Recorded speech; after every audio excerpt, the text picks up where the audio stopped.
Ladies and gentlemen, welcome to the Bullpen.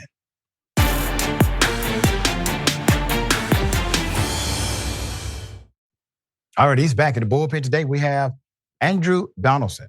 Andrew Donaldson, editor of Ordinary Times, writer and host of the Heard Tell radio show. Conservative, yes. Common sense, intact. Dear brother, good to have you on the show. How are you? Great to be back with you, sir. Appreciate the time as always. Well, man, I appreciate you. So the world is still here. We have not blown up. We are still alive. Now, let me ask you some questions, man, because this is a very specific bullpen segment. Every person running for president basically has always signed the oath in Illinois that says, hey, if you get elected, will you promise not to overthrow the government? Oh, yeah, sure. Yeah, absolutely. I signed that. No problem. Donald Trump not signing it. And not because it's an accident or some kind of error, which has happened before, but he's not signing it because, in my opinion, he wants to overthrow the damn government. He did sign it the last time. He signed it the time before last, but this time he refuses to. What say you? Yeah, I agree with you. You did a great job a little earlier running down the history. This isn't like the GOP pledge or the Democratic primary pledges. This was enshrined law. It's still in the law. It doesn't have the teeth you were talking about because the court struck it down. Not just this one. There was a real famous case in Ebersol out in Arizona, Indiana. Actually, if you remember the old Blues Brothers joke about the Illinois Communist Party, this is what it's actually from. Yep. It was the Communist Party that sued about this and was struck down on constitutional grounds.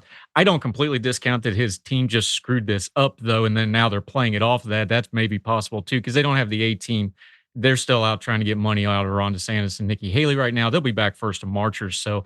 But yeah, they're going to play this up because it goes to that audience. If I may, this kind of ties into your last segment too. Those internet people, the really bad faith internet people, we know January 6th was kind of their high tide moment. They love that stuff. That's when they actually got to show up and come out of the woodwork. And we know from the 1,000+ court cases, there was a handful of those people that did some of the worst stuff. That all started in the online stuff. This feeds that crowd. That's the real danger here. It's not the pledge because it is performative. Yes, everybody normally does it. He does it. It is signaling, and it's not everything, but it's not a nothing either. It's a something. Yeah, it's definitely some there. So let's talk about the reality of what happens to the general voter, right? I saw a report earlier today where the political pundits, they were talking about this very same issue. And one guy, left-leaning guy, he basically says, well, this is going to hurt Donald Trump with independence. And let me tell you why I disagree with that today. And I know many people will say that line now. Independent voters or moderate voters, whatever you choose to call them, all right, swing voters. There was a time in American politics when people who self-identified as independent or moderate or swing voters, they were the majority. They were the majority. And you had a minority of those who would affiliate themselves specifically with one party. Obviously, that transformed over time. And then the partisanship became the majority, but the middle, the moderate, was still a significant voting bloc. And you had to carry that moderate vote, or at least you assumed you did. But then something happened. And this is where we are now. That self-identified category of voter, moderate, independent, swing voter, it is at its slimmest ever. It has never been this thin before. So you don't have a whole lot of wiggle room inside of it. So you have basically what I call base politics happening. Whoever can get their base out can likely secure an election in America right now because of that thin sliver of independent voters that are still left. People have taken sides like they haven't before. It's more polarized than it historically has been. So I don't think this is a miscalculation by the campaign. Did they fumble it? Of course they did. Is it horrible messaging? Yeah, because they really didn't have a good message to respond. But was it unintentional? I don't think so. What say you to that? I think it's a natural inclination of these people to go to that. The people that remember, this is who Donald Trump had left. He had a lot of still mainstream GOP people in that 2016 campaign. That's why he won, frankly, because those people knew what they were doing on a campaign. I'm just talking nuts and bolts stuff, not ideology, how to run a campaign, how to do financing. Those people aren't there now. The people that are there now are mostly the true believers or the full bore grifters. That's who Yeah. he's got left. So their default is to go to this. What you just said is true. Pew Research does this every year. They do the kind of the ideological spectrum. And what's happened is exactly what you said. The edges have hardened, but what that has done is the middle, if I can explain it this way, it's a little bit broader in the middle where those moderates and independents, it's wider, but it's more shallow. It's not as deep. So those folks are really hard to pin down, especially on what they believe. So they tend to default to things like tribalism, like the evangelical vote that all of a sudden doesn't make sense to a lot of people traditionally, but they all flock to Trump. It's a lot of tribalism. It's a lot of identity politics, things like that. You can pick other groups as well.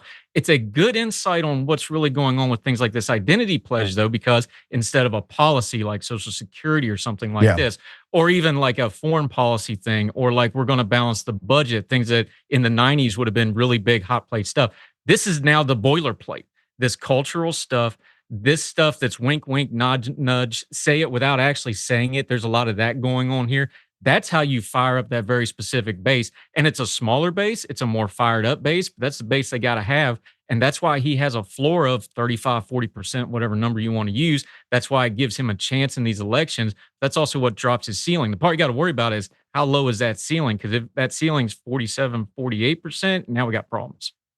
Yeah, and as far as the Republican primary, I don't see any way that he gets defeated in the Republican primary because of the plurality rule.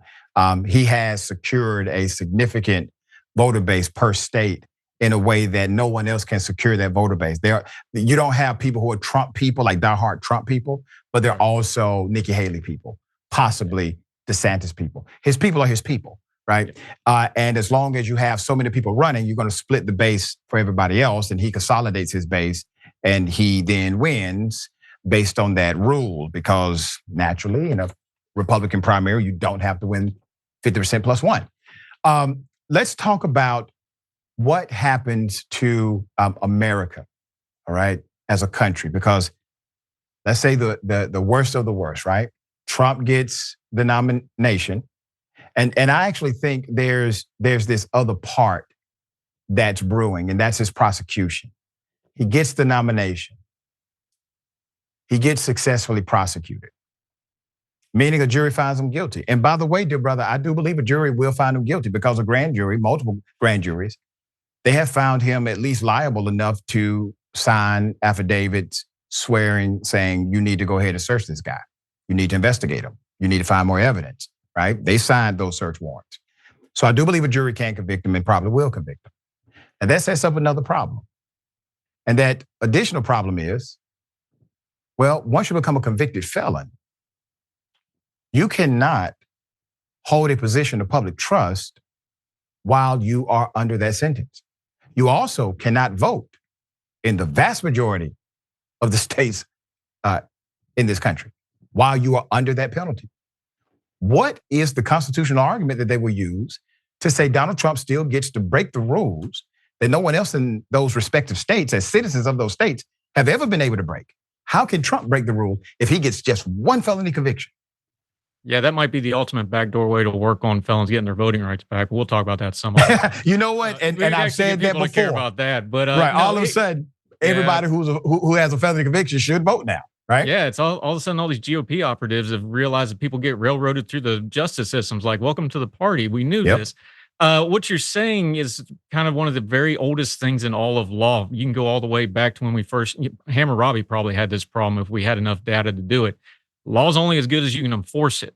The problem is going to be an enforcement thing here. And the argument is going to be what you just said. Is like, well, he's Donald Trump. He was unduly convicted. It wasn't fair. He was real. We've already heard this for 5 years. We already know what the argument is going to be. You're probably, if everything holds up the way it looks, you're probably going to have a split Congress. So probably the Democrats will get the House back. They're probably going to lose the Senate, or it'll be tied one or the other. So Congress isn't going to be able to really do, but who's going to enforce this law if he becomes the president and has some conviction? I would defer to my friend Andrew Fleshman, who is sometimes a colleague, very brilliant lawyer. He put out yesterday when they were talking about some of this other legal studies, like, oh, for somebody that would have just charged him with a simple felony, misreporting of fact or government fact or lying to the government, something just open and shut case, simple to do it. He's like, we're kind of overshooting some of this stuff. Just get a simple conviction and go from there. But that's the problem he brought up with that is you get a simple conviction. Then what do you do? How much of a conviction? Oh, this is a minor thing. This is not a minor thing. That's going to be the argument. You have to enforce the laws to have laws. Donald Trump doesn't like to be enforced. The system has held so far. It held on January 6th. I'm worried about it too. We'll see. The best thing to do, though, is for him to not win office in the first place and avoid it. Probably ought to think about it, though. Yeah, and I got to say this. I did not see Republican legislatures changing their rules in case this scenario happened.